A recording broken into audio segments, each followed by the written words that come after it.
முதல் பார்வையை இப்போதும் கண்கள் மறக்காதம்மா.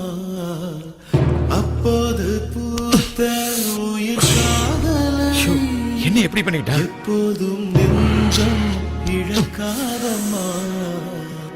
எதுக்கே இவளையும் கொண்டு இவனை சூசைட் பண்ணிக்கிட்டா? ஒண்ணுமே புரியலையே. கான்ஸ்டபிள் முதல்ல நம்ம ஹாஸ்பிட்டல் கொண்டு போங்க. நான் ஃபார்மாலிட்டிஸ்லாம் முடிச்சுட்டு வந்துடுறேன்.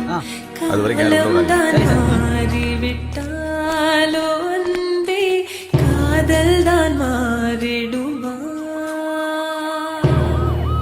அன்றொரு நாளில் மெல்லிய தூரல் நெஞ்சுக்குள்ளினை வெல்லையா